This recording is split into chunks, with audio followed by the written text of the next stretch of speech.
नमस्कार. आपण सार्थ श्री दासबोध बघत आहोत. दशक 7वा समास, आज 5वा. द्वैत कल्पना निरसन.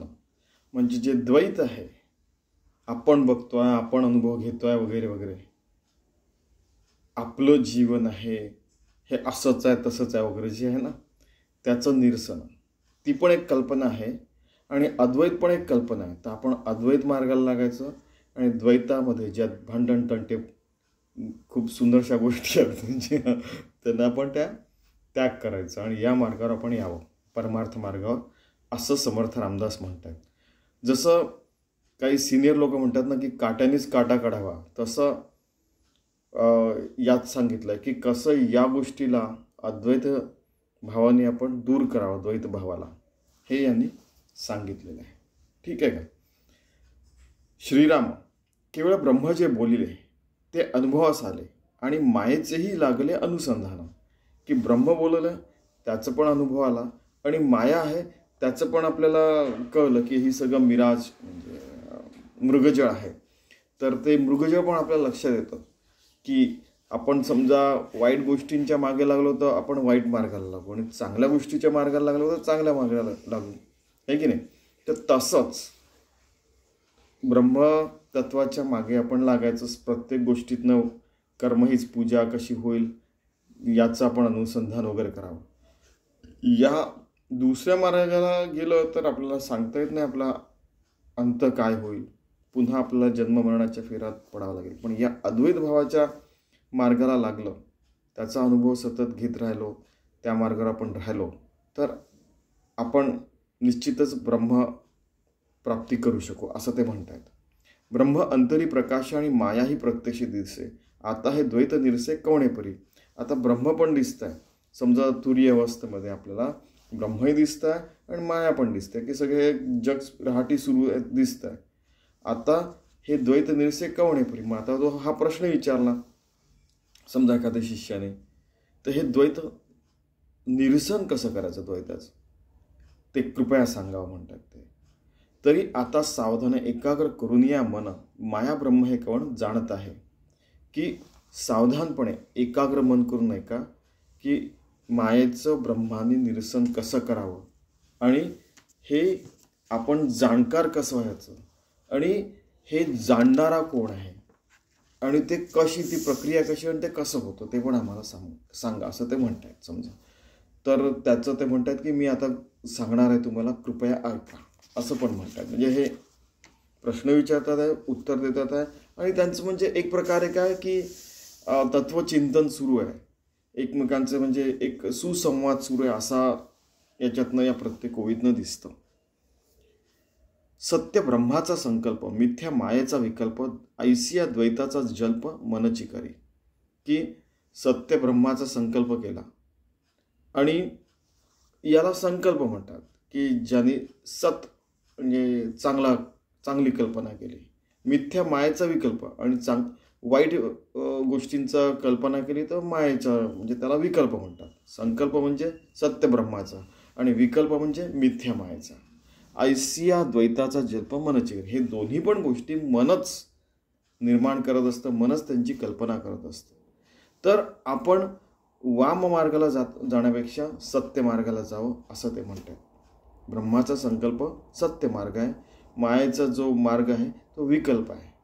तर द्वैतामध्ये पण आपल्याला समजा दोन वाटा दिसतात, तर एक वाट आपण निवडली तर आपण अद्वैत बोधाकडे जाऊ शकू. म्हणजे आता खरं तर त्यांनी प्रत्येक वेळेला हे पण म्हटलेलं आहे की प्रत्येक जे अनुभव आहे, तर प्रत्येक जे उदाहरण पण देतोय त्याला पण एक मर्यादा आहे सांगण्याची, म्हणजे शब्दांची पण एक मर्यादा असते. पण त्यातल्या त्यात तुम्ही समजावून घ्या. जाणे ब्रह्म जाणे माया, ते एक जाणावी तुर्या, सर्व जाणे म्हणून या सर्व साक्षिणी. की तुरीय अवस्थेमध्ये आपण सर्व साक्षिणी अवस्थेमध्ये आपल्याला ब्रह्म आणि माया हे दोन्ही पण कळत असतं. ऐक तुर्यचे लक्षण, जिथे सर्व जाणपण सर्वची नाही कोण जाणेल का. की तुर्यावस्थेमध्ये आपल्याला जाणतं पण असतं, म्हणजे अस्तित्वाची पण जाणीव असते.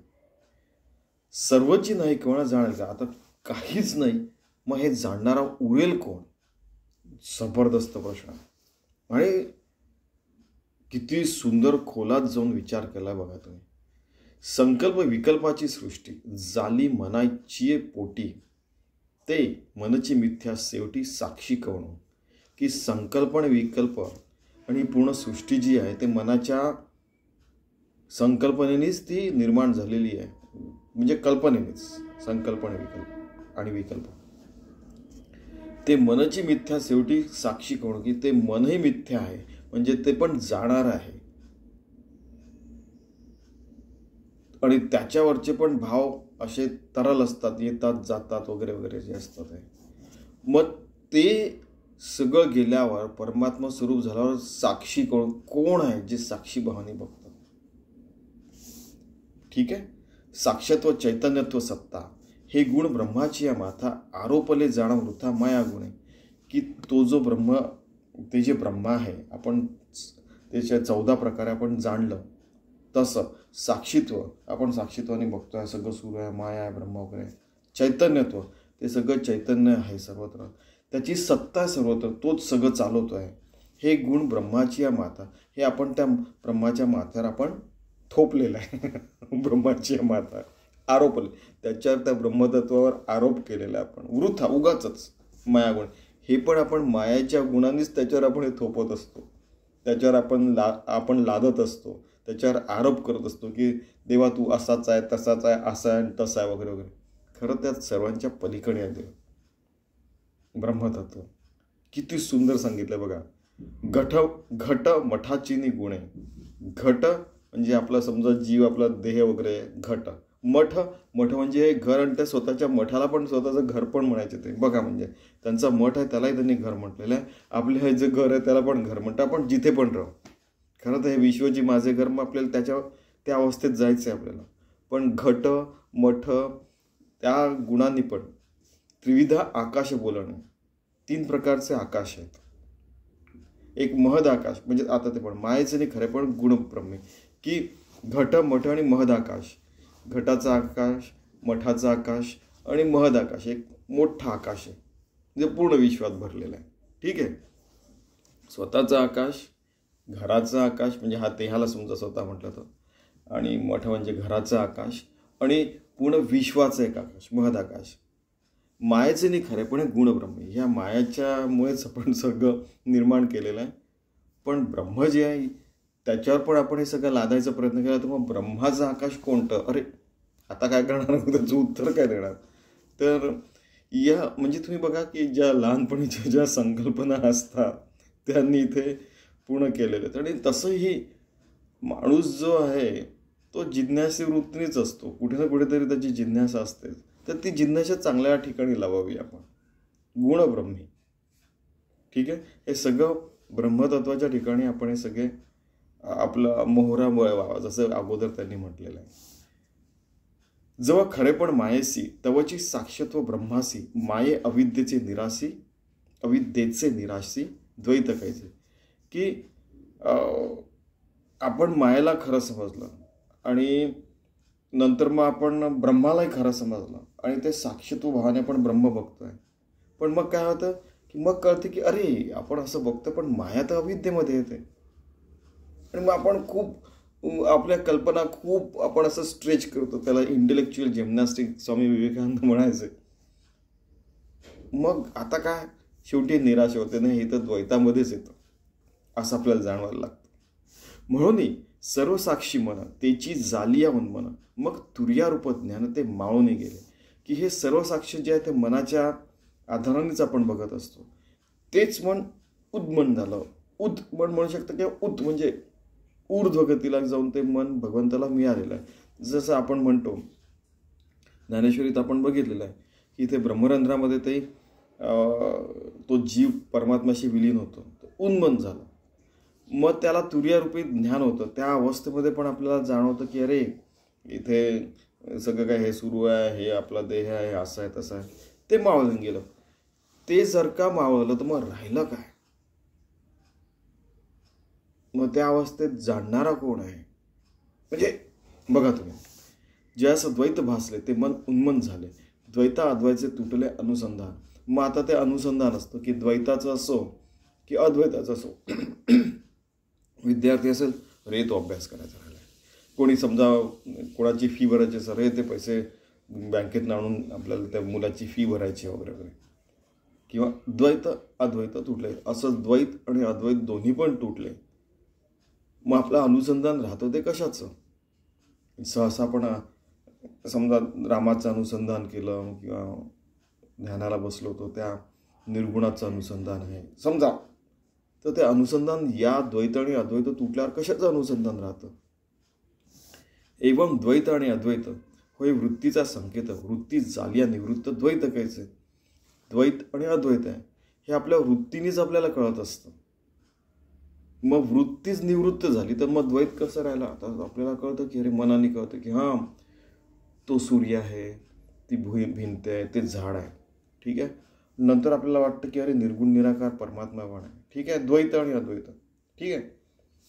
पण हे सगळ्याच्या सगळं निवृत्त झालं. म्हणजे आता पाहणारा कोणी नाही, बोलणारा कोणी नाही, जाणणारा कोणी नाही, समजणारा कोणी नाही. तो द्वैत आणि अद्वैताच्या पलीकडे गेले.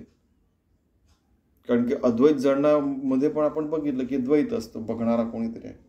मग द्वैत राहिलं कुठे?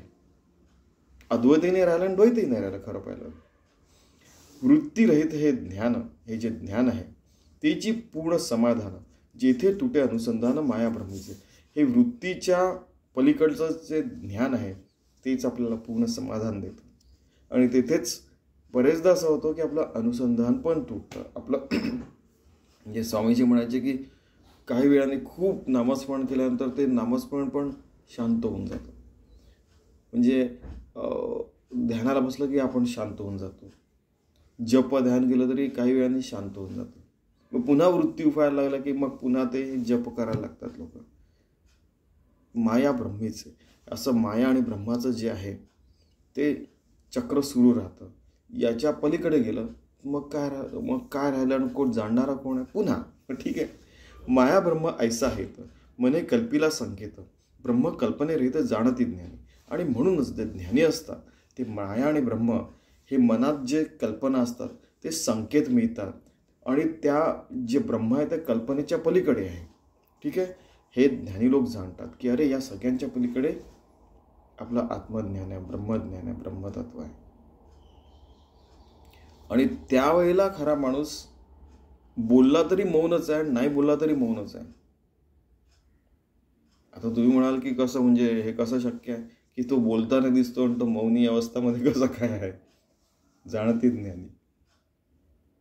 कारण की तो जो बोलतोय त्याच्या मुखातून ब्रह्मतत्व बोलतोय आणि ब्रह्मतत्व तर बोलतच नाही कधी, आहे की नाही? त्यामुळे हे जे आहे ना की समजून घेणं खूप आवश्यक आहे. आणि इथेच याच जागेवर जाणकार लोक निवृत्तीचा मार्ग पत्करतात आणि जे समाजाला फसवायच्या गोष्टीकडे लागतात ते वाममार्गाला लागतात. मग ते सिद्धींच्या मार्गाला, मग त्या सगळ्या बिझनेसच्या मार्गाला लागतात, असं यांचं म्हणणं आहे. समर्थ रामदास, संत तुकाराम, गाडगे महाराज, सगळे साधू संत, अरे काय व्यापार मांडलेला आहे वगैरे वगैरे. ठीक आहे. जे मनबुद्धी अगोचर ते कल्पनेहून पर, ते अनुभविता साचार द्वैत कायचे, की जे मनबुद्धीच्या पलीकडे आहे आणि ते आपण जाणलं, त्याच्याशी आपण एकरूप झालं. आणि तरीही जर का आपल्याला असा भास व्हायला लागला की अरे हे असं आहे ते तसं आहे, तर समजायचं की आपण द्वैत भावावर आलो, पटकन सावध व्हावं असं ते म्हणतात. कारण की ती पण एक संकल्पनाच आहे, कल्पनाच आहे. आपल्याला विकल्प, संकल्प आणि या सगळ्या कल्पनातीत व्हायचं. कल्पना माया निवारी, कल्पनेनेच आपण मायाचं निरसन करतो. कल्पना ब्रह्म थावरी, कल्पनेनेच आपण ब्रह्म थावरी. म्हणजे या आपण बघू याचा अर्थ. संशय धरी आणि वारी, तेही कल्पना. संशय धरी आणि वारी, पकडणं आणि सोडून देणं, तेही कल्पना. याचा सरळ अर्थ बघू आपण. कल्पनेचं सामर्थ्य असं आहे की कल्पना मायेचे निवारण करते, बघितलं आपण. कल्पना ब्रह्माला थारा देते, थावरी म्हणजे थारा देते, त्याची स्थापना करते. कल्पना संशय निर्माण करते आणि कल्पना संशय नाहीसा करते. ठीक आहे की नाही? तर आपण अशी कल्पना का नाही करावी की जेणेकरून आपल्याला निर्गुण निराकार ब्रह्माशी एकरूप होता येईल. कल्पना करी बंधन कल्पना दे समाधान, लावी ब्रह्मी लावी अनुसंधान, तेही कल्पना. की कल्पनेनेच आपल्याला बंधन येतं, समाधान येतं, अनुसंधान होतं. आणि हे सगळं आपण चांगली संकल्पना का नाही करावी? मग आपण वाम मार्गाला, वाईट मार्गाला का जावं? आपण वाईट गोष्टी का कराव्यात? समाजामध्ये आपल्या आत बाहेर का नाही चांगल्या गोष्टी पसरवाव्या? आहे की नाही? की आपण चांगल्या मार्गाला लागलो, आपलं म्हणजे हे संसारातले सगळे लोक चांगल्या मार्गाला लागले, आजूबाजूचे लोकही चांगल्या मार्गाला लागले, तर पूर्ण म्हणजे काय स्वानंद बोध पाठण, आनंदवान भुवन निर्माण होईल ना. त्यामुळे चांगल्या संकल्पना आणि कल्पना स्वतःमध्ये आणि समाजामध्ये, फॅमिलीमध्ये रुजवायला पाहिजे, असं त्यांचं मत आहे. कल्पना द्वैताची माता, कल्पनाच द्वैताची आई आहे. कल्पना ज्ञेप्ती तत्वता, बद्धता आणि मुक्तता कल्पना गुणी. काही कल्पनेनेच आपण तत्व जाणतो आणि बद्धता आणि मुक्तता ह्या सगळं कल्पनाच्या राज्यामध्येच येतं, म्हणजे या मायेच्या राज्यात. कल्पना अंतरी सबळ, नसते दावे ब्रह्मगोळ, क्षणा एका ते निर्मळ स्वरूपकल्पी. अगदी सबळ त्यांनी आपल्याला म्हणजे एखाद्या ठिकाणी घट्ट पकडून ठेवते, की आपल्याला अशी कल्पना आली की नाही नाही नाही नाही तेच खरं आहे, ते सबळ, ते खूप म्हणजे पॉवरफुल असते. नसते दावे ब्रह्मगोळ, क्षणा एका ते निर्मळ स्वरूपकल्पी. की एका ब्रह्मगोळ दिसत आहे, क्षणात एका एकदम निर्मळ रूप दिसत आहे. हे सगळं स्वरूप जे आहे ते कल्पनेचंच आहे खरं पाहिलं तर. आपण कल्पनेच्या त्या मायेच्या राज्यातच आपण राहत असतो. तर आपण त्यामुळेच काटाने जसं काटा काढावा, आपण पहिले बघितलं, जसे सिनियर्स म्हणतात, तसे आपण चांगल्या संकल्पनेने आपले वाईट विकल्प काढून टाकूया, वाईट गुण काढून टाकूया. आपल्या मनात जे मीच देह आहे, मीच इव्हन मी आत्मा आहे, हे पण आपण त्या कल्पनेने आपण काढून टाकायचं आणि ब्रह्मतत्वाशी एकरूप व्हायचं, आत्मतत्वाशी एकरूप व्हायचं. बघा किती खोल विचार करतात संत. क्षणा एका धोका व्हाय, क्षणा एका स्थिर राहे, क्षणा एका पाहे विस्मित होईल. जसं आश्चर्यवत पश्चती येणं कशीच गीतेमध्ये आहे. आपण म्हणजे काय होतं की बरेचसे ग्रंथ वगैरे बघायचं आपल्याला इच्छा होते, पण आपण गीता, ज्ञानेश्वर याच्यावर पण सध्या आपण राहूया, की दॅट इज सफिशियंट. म्हणजे क्षणा एका धोका आहे, आत्ताच आपल्याला धोका झाला, क्षणा एका स्थिर, मग आत्ताच आपल्याला स्थिर वाटतं. धोका झाला म्हणजे की आपल्याला असं दिसतंय की अरे हे सत्य आहे, तो हा धोका आहे खरं पाहिलं. नंतर मग एकदम त्या भगवंताशी स्थिर, आत्मतत्वाशी स्थिर होतं. क्षणात हे विस्मित होऊ नये. आपण असं म्हणतो की अरे यार आत्ताच आपण द्वैत भावावर होतो, आत्ताच अद्वैत भावावर आलो, हे काय सुरू काय आहे, हा काय खेळ काय आहे? म्हणजे खूपच सुंदर. क्षणा एका ते उमजे, क्षणा एका ते निर्बुजे, नाना विकारी करीजे कल्पना जाणावी. क्षणात एक समजतं उमजे म्हणजे क्षणात एका ते निर्बुजे, क्षणात आपल्याला कळत नाही. आणि अशी कित्येक प्रकारचे नाना विकार आपल्या मनामध्ये येत असतात. ही सगळी संकल्पना, ही कल्पनाच आहे. तर आपण संकल्पनेने हे विकार जे आहेत, विकल्प आहे, ते आपण काढून टाकावे.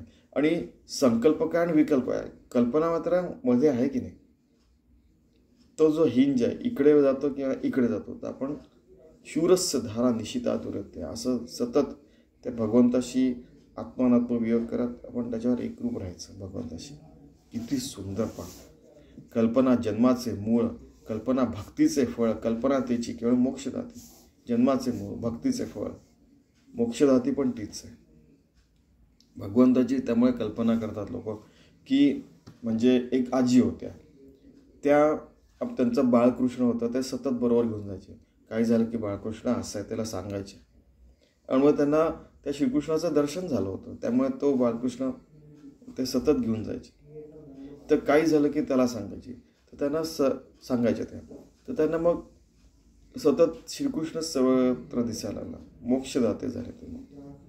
म्हणजे सगुणानेच निर्गुणाकडे कसं जायचं, मोक्ष कसं मिळवायचा, असो ऐसे हे कल्पना साधने दे समाधान, एरवी ते पतनामुळेच की त्या कल्पनेने आपण साधना केली, चांगल्या मार्गाला लागलो, तर आपल्याला समाधान मिळेल, आत्मज्ञान मिळेल. नाही तर पतनामुळेच की, नाहीतर ठरलेलंच आहे की उन्मनी अवस्थेत आहे, आपण समजा त्या अवस्थेत राहायचा सतत प्रयत्न नाही केला तर ते खाली जाईल, धडकन पडेल ते, आणि उलट जास्ती वेगाने बोलू शकतो. म्हणजे बघा तुम्ही काय त्यांच्या बोलण्याचा अर्थ. म्हणूनच सर्वाचे मूळ ते हे कल्पनाच इचे केल्या निर्मळ ब्रह्मप्राप्ती, की जे ब्रह्मप्राप्ती केव्हा होते याचं मूळच आपण काढून टाकलं. की जिथून स्वामीजी आणि बरेच संत महंत पण म्हणायचे आणि म्हणणार आहेत, की जिथून आपल्याला विचार येतात ते आपण आतमध्ये विचार करून बघू की कुठून विचार येतात आहे. बुद्धीतनं येतात आहे की कुठनं येतात आहे. काय म्हणतात की म्हणजे प्रत्येकाच्या संकल्पना वेगळ्या, की मूलाधार चक्रात येत आहे की आपल्या सूर्य नाभीतनं येतात आहे, की ब्रेनमधनं येतात आहे, की आज्ञाचक्रातनं येत आहेत. प्रत्येकाच्या संकल्पना, प्रत्येकाची साधना वेगळी असते. ते तिथून ते निघतं, तर तिथे जाऊन आपण त्याचं निर्मूलन केलं तर ब्रह्मप्राप्ती होऊ शकते. अशा कित्येक, म्हणजे काय सांगणार, साधनांचे प्रकार सांगितले तर म्हणजे केवळ आपल्या सनातन धर्मात 100 प्रकार सांगता येतील, आणि प्रत्येकाने ते अनुभवलं आहे आणि ते आत्मज्ञानी झालेलं आहे तसं करून. ठीक आहे. ब्रह्मप्राप्ती, श्रवण आणि मनन, निजध्यासे समाधान, मिथ्या कल्पनेचे भान उडवूनच आहे. की श्रवण आणि मनन करावं.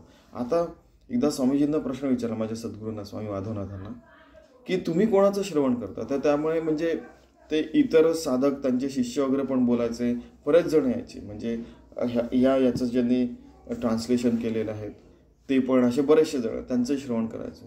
आणि नंतर मग त्यांनी एक दिवस त्यांना म्हणजे खूपदा विचारल्यानंतर त्यांनी सांगितलं की जेव्हा मी बोलत असतो तेव्हा मी स्वतःचं श्रवण पण करत असतो, ऐकत पण असतो.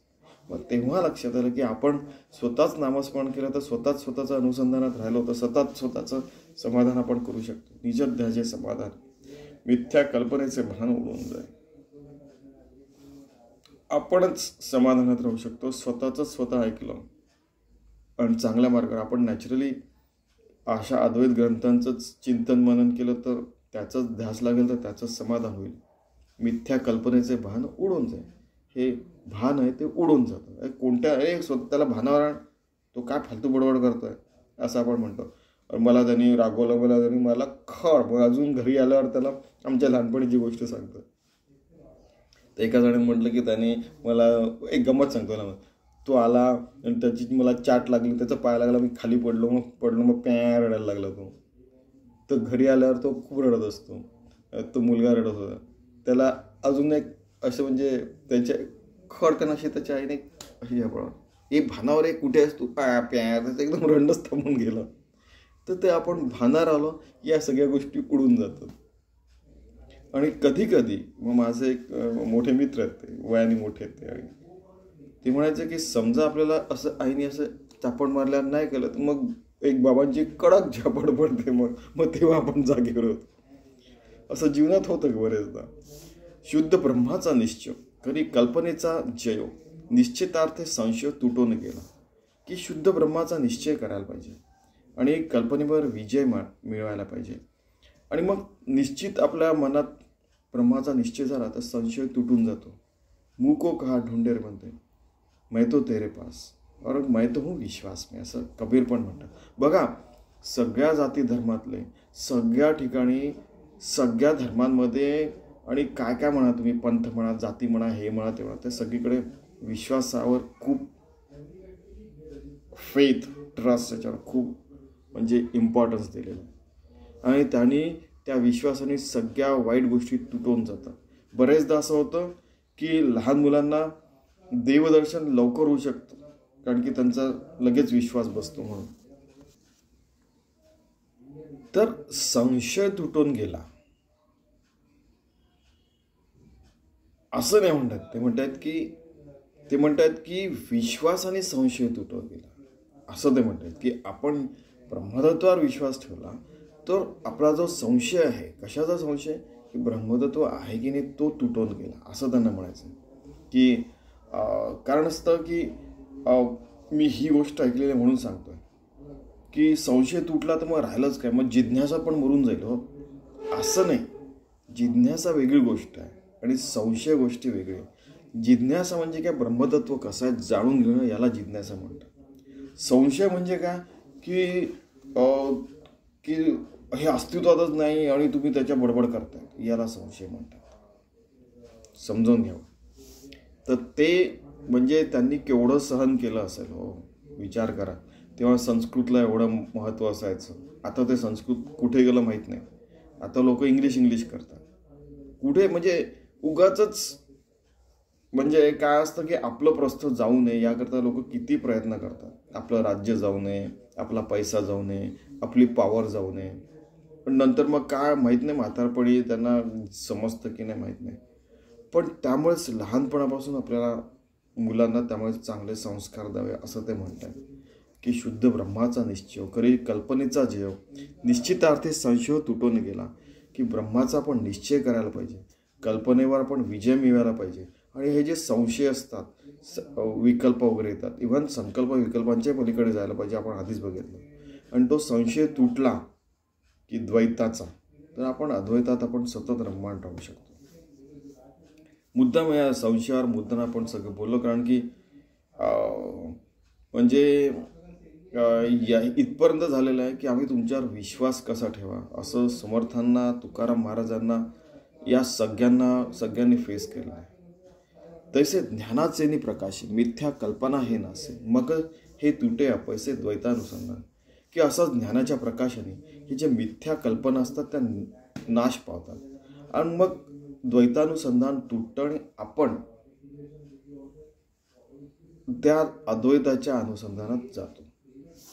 कल्पनेने कल्पना उडे, जैसा मृग सापडे, का शरे शर आतुडे आकाश मार्गे. का कल्पनेनेच काटाने काटा काढावं, तसं कल्पनेनेच कल्पना उडे म्हणजे काय, निघून जाते किंवा काढून फेकायची. जसं मृग सापडे, की समजा आपल्याला एखाद्या प्राण्याला पकडायचं आहे, तर आपण घोड्यावर बसून त्या प्राण्याला पकडतो, तर प्राण्यानेच प्राणी पकडावा.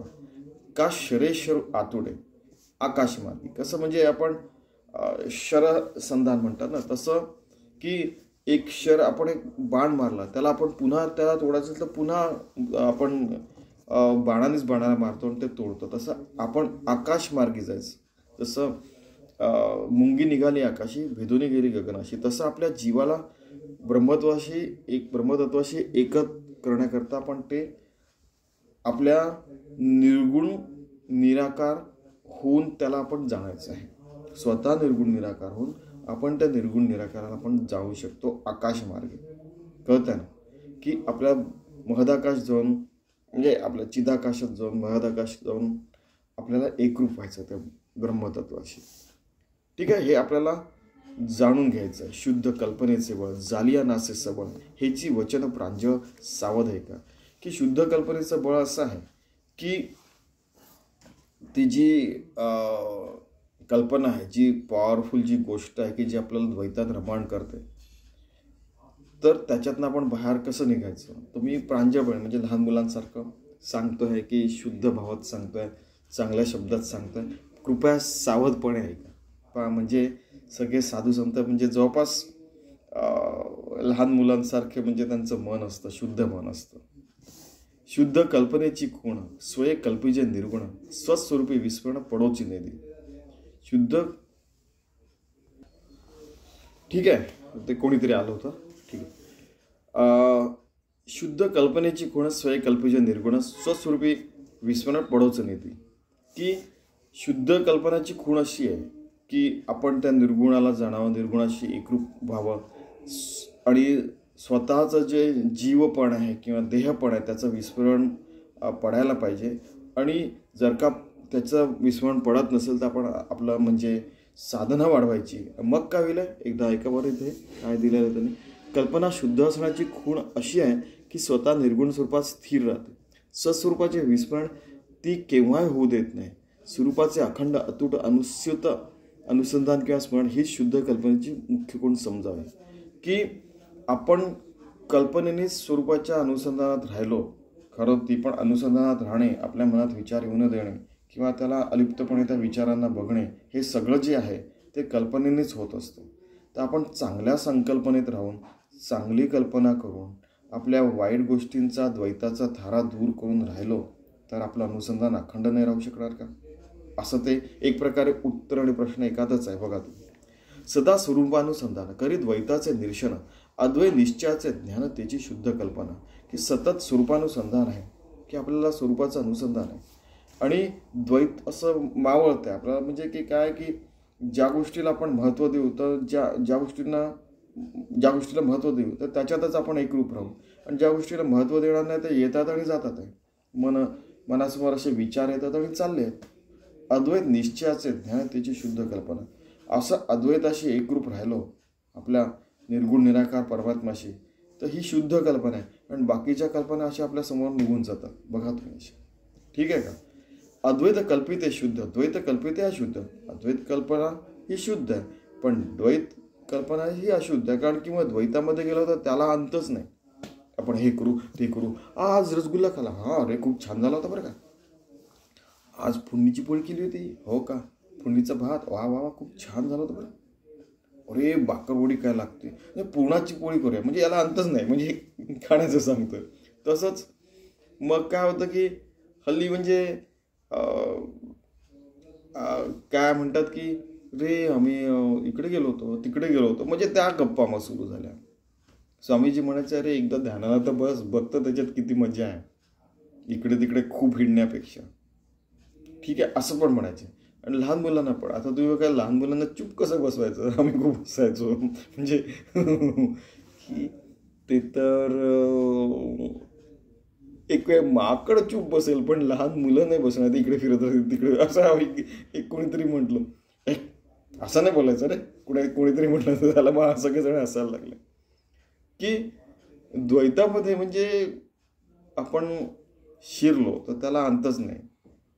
जेवढं आवश्यक आहे, जसं आपण 2%ने आपलं 2% आपलं काम होतं आहे बुद्धी आणि मन वापरून, तर 98% सगळं आपल्या आतमध्ये ठेवायचं आणि भगवंताशी एकरूप राहायचं. किती काय काय वर होत राहतं सगळ्या गोष्टी.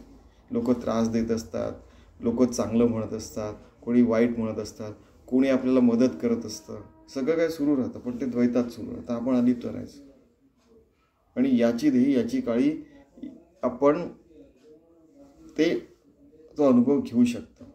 अशुद्धतेची प्रसिद्ध सबळ जाणावी, ठीक आहे का. की 35चा आपण अर्थ आहे बघू एकदा. जी कल्पना अद्वैतात रमते ती शुद्ध आणि जी द्वैतात रमते ती अशुद्ध आहे. अशुद्ध कल्पनेला शबल कल्पना म्हणतात, ठीक आहे. आपण बघितलं शबल कल्पना की ती शबल आहे आणि ती खूपच स्ट्रॉंग आहे, त्याच्यातनं तुटणं पण म्हणजे खूप कष्ट लागतात पहिल्यांदा. शुद्ध कल्पनेचा अर्थ अद्वैताचा निश्चित अर्थ आणि सबळ व्यर्थ द्वैत कल्पे. शुद्ध कल्पनेत आपल्याला सगळा भावार्थ चांगला अर्थ कळत असतो. अद्वैत भावात आपण निश्चित राहू शकतो आणि त्याचा निश्चित अर्थ पण कळू शकतो. पण सबळमध्ये आपण कुठे जाऊ काय पण कल्पना करून काही सांगायची गरजच नाही, मग लोक मग वाईट मार्गाला पण लागू शकतात, असं ते सावध करतात. अद्वैत कल्पना प्रकाशे तेची क्षणी द्वैत नासे, द्वैता सरीसे निरसे सबळ कल्पना. की अद्वैत कल्पनेचा प्रकाश झाला तर द्वैत कल्पनेचा नाश होतो, सबळ कल्पनेचा नाश होतो. कल्पनेने कल्पना सरे, असंच कल्पनेने कल्पना सरे. वाईट कल्पनेला चांगल्या संकल्पनेने कापून आपण पुढे जायचं. असं काट्यानेच काटा काढावा आपण सारखं जे म्हणतोय, कारण की त्यावेळेला सुई नसायची, मग त्या काट्याची सुई करून मग ते हे करायचे ना, कपडे शिवायचे वगैरे वगैरे. म्हणजे बघा कुठून कुठे आपण आलेलो. त्याची जे कल्पित स्वरूप कल्पितात तद्रूप होय आपण. शुद्ध कल्पनेचे रूप आपण त्या स्वरूपात एकरूप होतो आणि त्याच्याशी शेवटी तद्रूप होऊन जातो, समरस होऊन जातो आपण. आणि त्याच्याशी समरस झाल्यावर, त्याच्याशी एकरूप झाल्यावर मग काय राहिलं, मग कोण जाणणार आहे, ते जाणणारा कोण आहे. मग आपला म्हणजे बरेचदा असं होतं की म्हणजे काय होतं की एकदा एक जण घाबरला, म्हणे अरे की ज्यांना लहानपणापासून सवय असते त्यांना भीती नाही वाटत, त्यांना ध्यानाला बसलो आणि मी स्वतःला विसरून गेलो तर कसं होईल आहे. अरे बाबा त्याच्याकरताच तर ध्यानाला बसतात की आपण स्वतःला विसरून जाऊन भगवंताशी एकरूप होणं, ठीक आहे. बऱ्याचशा गोष्टी, या सगळ्या गोष्टी लहानपणापासून बघितलेल्या आहे सगळ्यांनी, म्हणजे आपल्या भारतात तर बऱ्याचशा गोष्टी होत असतात. कल्पनेचे मिथ्यत्व आले, सहजाचे तद्रूप झाले, आत्मनिश्चय नासिले कल्पनेचे, की कल्पनेला मिथ्यत्व आलंय आणि सहजच आपण तद्रूप व्हायला लागलो, भगवंताशी एकरूप व्हायला लागलो. आत्मनिश्चय नासिले कल्पनेचे. मग आत्मनिश्चय करतो की नाही, मी या सत्य संकल्पनेतच राहील, त्याच अनुसंधानातच राहिले, आत बाहेर मला ब्रह्मतत्वच दिसायला पाहिजे, असा आत्मनिश्चय होतो. त्यामुळे ती जी वाईट संकल्पना पण, त्या वाईटलाही लोक संकल्पनाच म्हणतात कधी कधी, की नाही तू काय म्हणतो रे, तू ज्याला विकल्प म्हणतो ती पण आमची संकल्पना आहे, आम्हाला शहाणपट्टी नको शिकू, या शब्दात म्हणजे बोललेलं मी बघितलेलं आहे काही जणांना, आहे की नाही. तर त्यामुळे त्यांना नमस्कार म्हणायचा, हो बाबा ठीक आहे बाबा, आपल्याला आत्मनिश्चय करायचा. तर त्यामुळे आपण स्वरूपात, त्या स्वरूपानुसंधानात राहायचं, त्याच्याशी एकरूप राहायचं, सतत सर्वत्र भगवंत बघायचा, कर्म हीच पूजा करून सगळं करायचं वगैरे वगैरे. आपल्याला शेवटी जेव्हा आपण देहभावावर असतो तेव्हा करायचं आपल्याला सगळं, त्या करायच्या भावाच्या पण पलीकडे जायचं आपल्याला. हळूहळू सगळं जमायला लागतं, एवढं निश्चित आहे असं स्वामीजी म्हणायचे. आणि सत्य आहे ते, बघा तुम्ही अनुभव घेऊन बघा. जिची क्षणी निश्चय चळे त्याची क्षणी द्वैत उभळे. आपण अद्वैत अनुसंधान असलो आणि त्या निश्चयातनं आपण ढळलो, इमिजिएटली आपण द्वैत भावात उभळतो. आणि असे बरेचसे विचार येतात, मग अरे माच काय झालं त्या पॉलिटिक्समध्ये, मग त्या खेळांमध्ये काय झालं, आणि त्या मग बिझनेसमध्ये काय झालं, मग इथे काय झालं, तिथे काय झालं, मग सगळं म्हणजे मग काय म्हणायचं. एक स्वामीजी होते, आम्ही असं चाललो होतो त्या दिवशी, एक लहानपणीची गोष्ट आहे. तर ते लायब्ररीत बसायचे, ते सगळे त्यांनी पेपर घेऊन चालले होते. तर ते म्हणाले की हे आधुनिक वेदांत आहे म्हणाले. आधुनिक वेदांत, आम्ही जोरात असलो, हो ते तर न्यूजपेपर आहे, हो आधुनिक वेदांत आहे म्हणाले. आम्ही खूप बसलो सगळेजण. म्हणजे मला वाटतं मी फर्स्ट इयरला वगैरे असेल, तर त्यावेळीची गोष्ट आहे की आधुनिक वेदांत, न्यूजपेपरमध्ये काय होतं, आधुनिक वेदांत, बिझनेस आहे, हे आहे ते आहे, काय सगळं काही खिचडी पकलेली आहे समजा. तर द्वैत उफाळ जैसा अस्तमानी प्रबळे अंधकार. आणि मग त्या द्वैतात आपण इन्व्हॉल्व्ह झालो तर अंधकारच आहे. या जगात कुणीच सुखी नाही त्या पेपरमध्ये कळतं आपल्याला, कारण की त्याच्यात घोटाळाच खूप आहे ना. गडबड आहे, घोटाळा म्हणजे म्हणतात ते सगळं अंधकारच आहे सर्वत्र. तर त्याच्या पलीकडे जायचं आहे की आपल्याला मायेच्या राज्यातच राहायचं, सगळ्यांसारखं रोजचं जेवण करायचं आहे, जसं म्हणतात ना काय झोपायचं आणि ते इम्पॉर्टंट कामालाही जायचं. पण तरी आपल्या आत्मानुसंधानामध्ये आपण निश्चयाने राहायचं, त्यालाच साधना म्हणतात येते.